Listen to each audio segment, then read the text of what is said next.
Evening or afternoon, depending on where you are. This is a video about the lunar nodes, which today move into the axis of Taurus and Scorpio. So, yeah, this is a big deal. Okay, I'll explain why. If we think about a compass and where is due north, wherever the north node is, that's where we're headed. Okay, that's setting the course for our trajectory as a collective for the next 18 months. And to give you an indication as to how much it influences us, the last 18 months, good morning, Carla. The last 18 months, we had North Node Gemini, South Node Sagittarius, and the lesson of Gemini was discerning truth from illusion and needing to navigate around the false teacher, someone who holds themselves up as a trusted authority, but really doesn't have our best interests at heart. So that was the lesson of the last 18 months for us as a collective. Hi Jenny, hi Jane. So the next 18 months, where we're headed is into the goddess, okay? Because Taurus North Node, which is our collective future, great, someone started using power tools. Taurus is the Earth Mother. So we're going home. We're going home to Big Mum at 10-4. So this is a time when we are seeking stability, okay? Because the last 18 months with North Node and Gemini was very, you know, multiplistic, if that's a word, very scattering, okay? Lots of opportunities, a lot of confusion, a lot of mental confusion. So now it's about getting down to what do we need to live, okay? Being an earth sign, it's about our physical body, our physical reality, so, and our values, okay? This Taurus governs the second house, which is all about what we value, and we know our values by our actions, okay? You might think that you value something, but if you're not making time for it, it's really not a high value, okay? If you're not basing your choices on it. So this is when a lot of people over the next 18 months are going to reevaluate what is important to them. What do they truly value? All right. And because Taurus is the sign of money, food, possessions, property, we're likely to see changes and sudden changes happen because we have Uranus, the planet of sudden change, the planet of the future, the planet of Kundalini, of miracles, but unexpected Shazam moments like a lightning bolt that ushers in change we didn't see coming. So this next 18 months is when we're likely to see hi to those of you joining me live, Petra and Nicole, thanks so much for being here. I'm just trying to remove a button, and Kay. Yeah, changes possibly, well, I don't think possibly, I think very much so, to the fiat currency, to the old, interesting. Oh, it was Carol. I thought it might have been a raven. Um, yeah, so the financial institutions are likely to come, a cropper. And this is when we're likely to see a sudden shift over to crypto, and the banks have all been buying up crypto. So, yeah, this is not a time to overextend yourself with mortgages. Interest rates are likely to go very high and see a lot of people foreclosing on mortgages. But also, it's time to get food in the ground. If you aren't already growing food where you live, even if it's on a balcony, it is time to do so, or check out, community garden plots, because food is the ultimate abundance. Okay, like the Native American saying, you can't eat money. That's a bastardization of it, but you get the drift. So yeah, this is also a time of really looking after our bodies, because Taurus, it's about self-love. It corresponds to Aphrodite, Venus. So this is really going to highlight how much we honor ourselves in our choices. And a lot of people are going to really feel a pull and a call to live in beauty, to live in nature, to slow down. Being an earth sign, we don't want to be, doing everything in the digital space or running around. We want to slow down. So, yeah, Taurus is also about earthly love. So there's going to be opportunities for us to express love in the physical. All right. So for those of you who are currently single, this is lovely news, especially in the year 2022, when beloveds, as I did a video, are likely to be drawn together at this time to share a joint purpose, i.e., to help create the new earth or Eden. So, oh, Sarah's having a Taurus baby. Oh, how exciting! Yes, and you're growing so much food, bless you.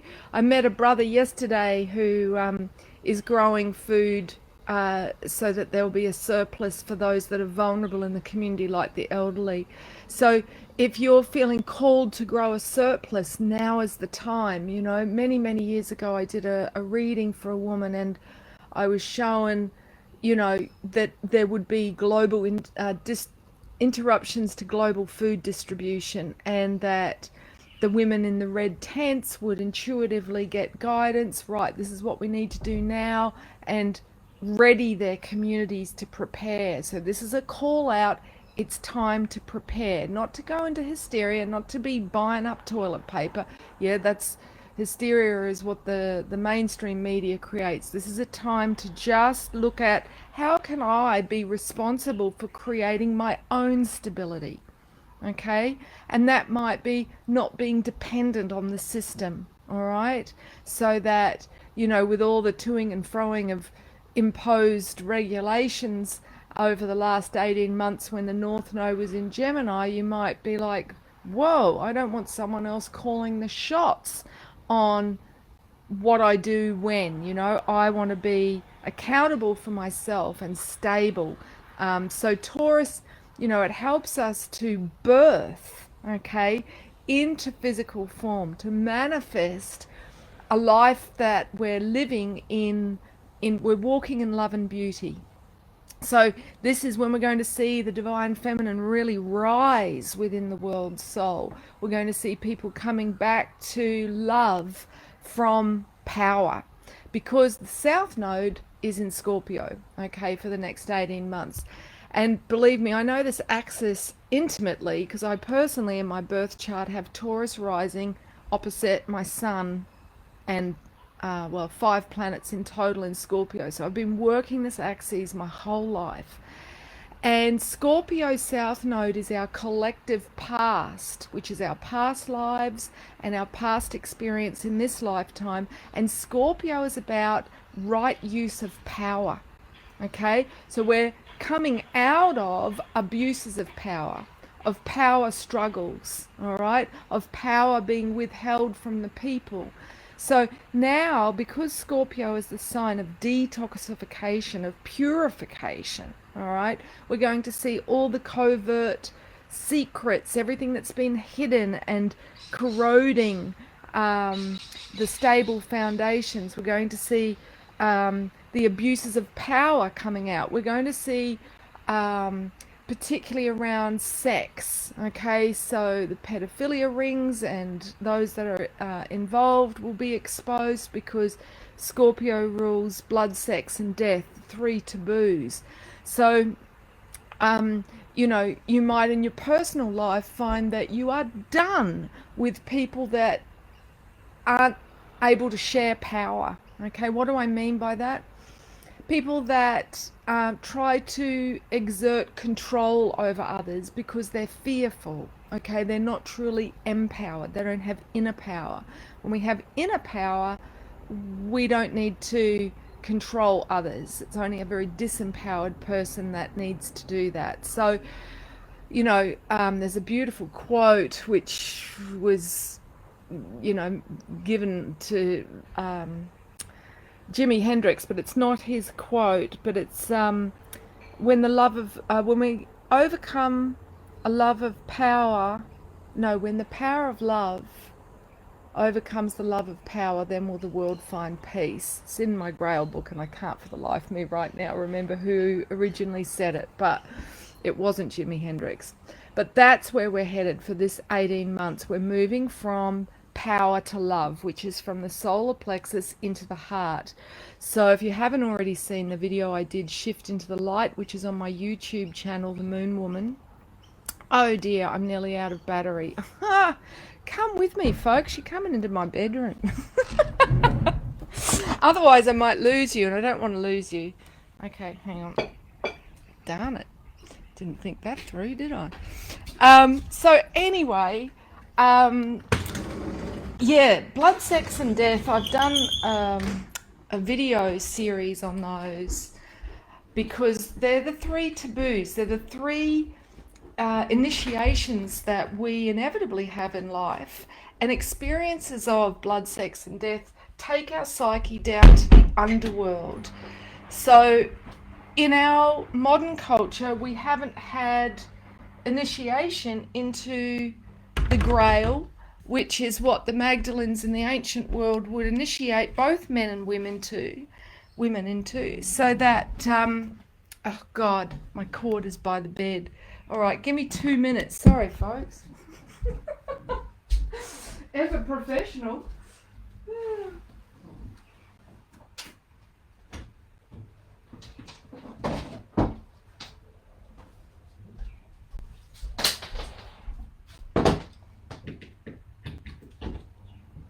Okay.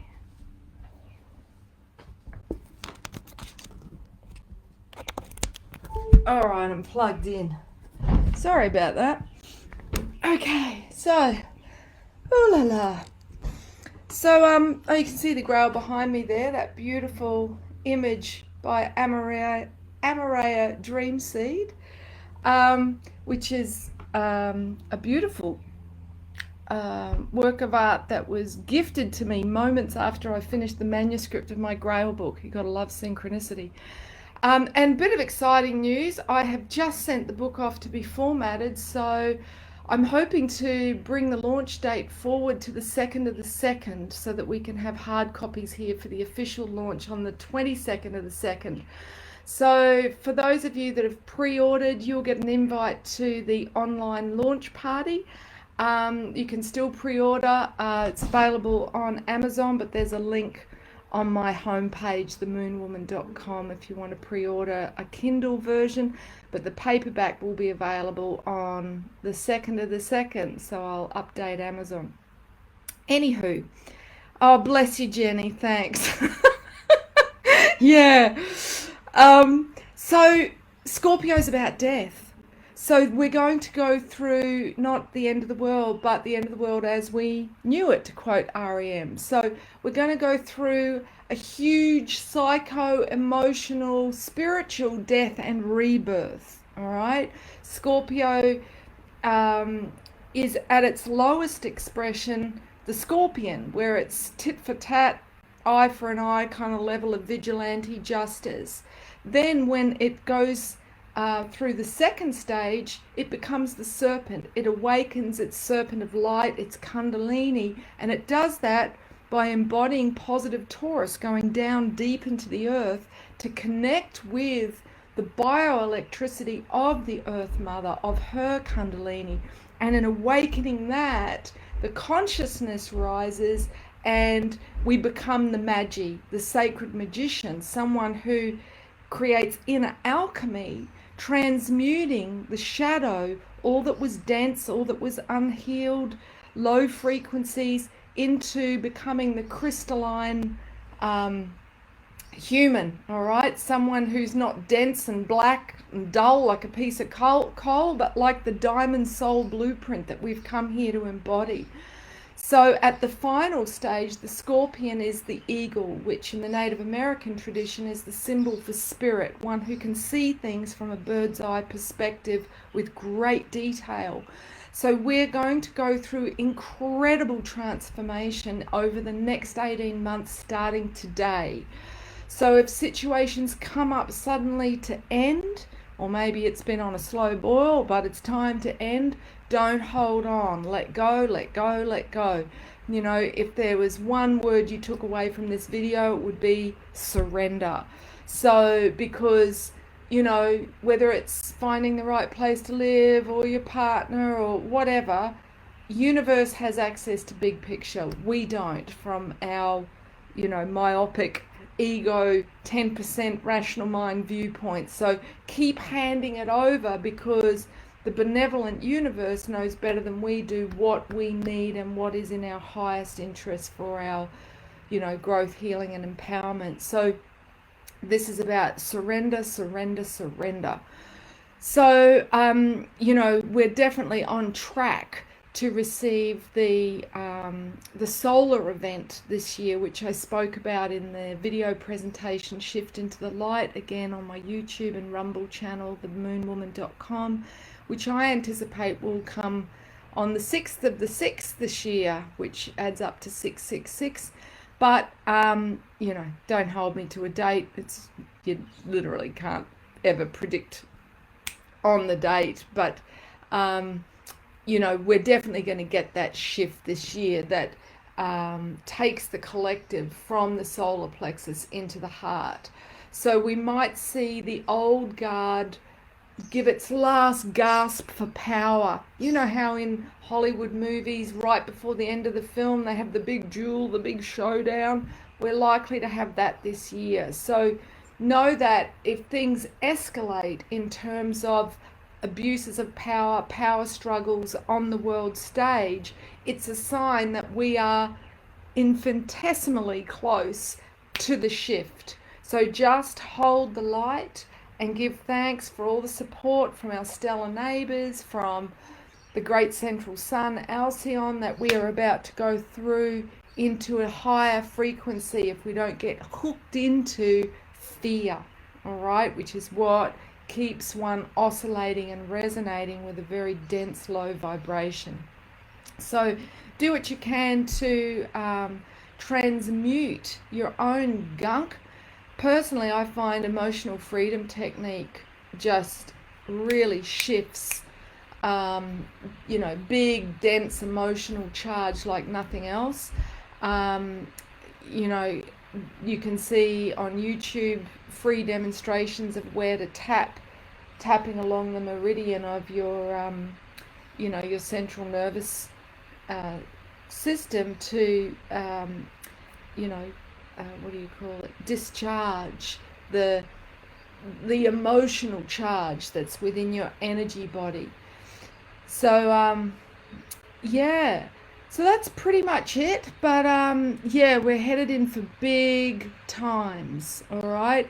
But we've got to go through. It's kind of like Scorpio's like a storm, all right? Which is why archetypally the energy of Scorpio brings up Lilith, the wild primal feminine, who was originally Lilitu, or Lil, a storm goddess. So, you know, like the song Wade in the Water, God's going to trouble the water. The only way through is through. You can't kind of go around the storm. It's like we've got to go in. It's going to be potentially scary at some point, like being out in a electrical thunderstorm with no shelter. But instead, allow it to invigorate you, to feel truly alive, knowing that, you know, we're at that moment where the baby's head is going to crown, okay, where we are going to move through and beyond the Piscean age. And I feel that until, well, and I've spoken about this before, until we're at the other side of the Piscean solar month, which is March, then I feel things might, you know, give us a little bit of ease. But yeah, February, March could be interesting. So, yeah, that's my take on the lunar nodes. The lunar nodes are described in Vedic, which is the Indian astrology, as the head and tail of the cosmic dragon. They're literally about our karma collectively.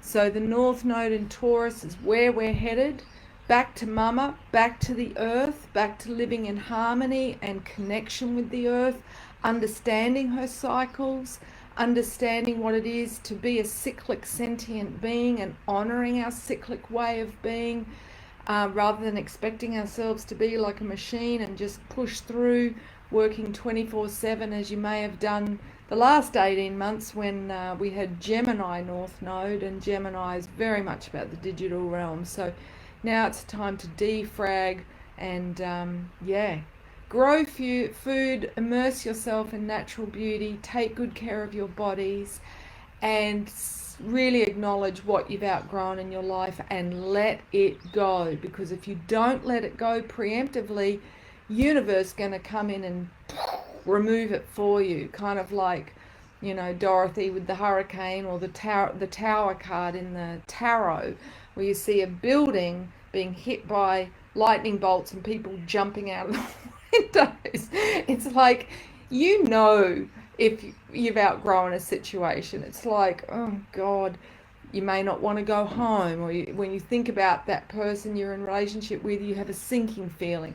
You know whether or not it feels like shoes that are too tight. Okay, it's become uncomfortable. When the comfort zone becomes uncomfortable, you got to move on. And it's our fear of change, our fear of the unknown, our fear of death that has resulted in such a mass manipulation during the North Node in Gemini, South Node Sag, the last 18 months. Sag being about our need to question all the beliefs that we've been sold as true. And hi Chantel, my book, which I'm so excited to share with you, speaks to that in great detail.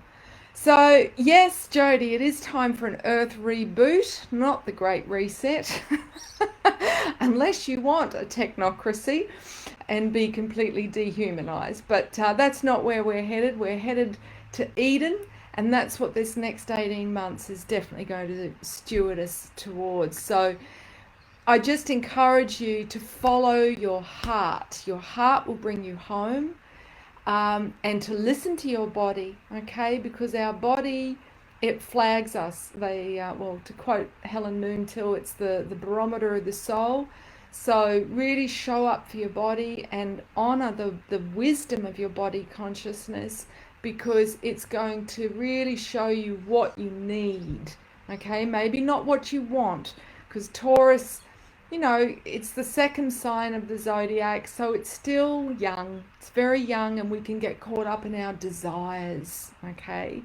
In, obsessing over a love interest or gluttony. So it's about, really looking at what can nourish us, all right? So, and coming down off last night's full moon in Cancer, it's a good time to really journal what truly nourishes me,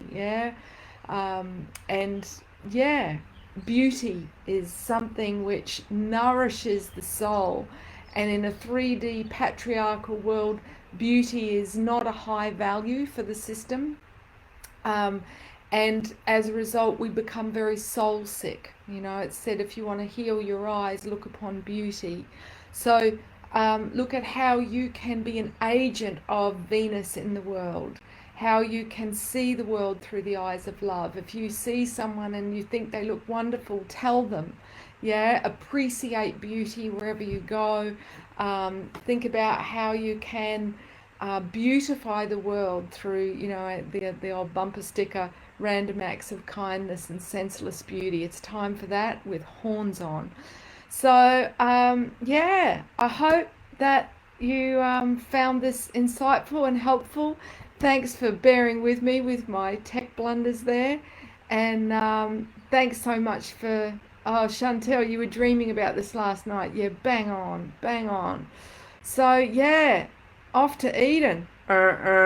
Fantastic. About time. All right. Ciao for now. Feel free to share it.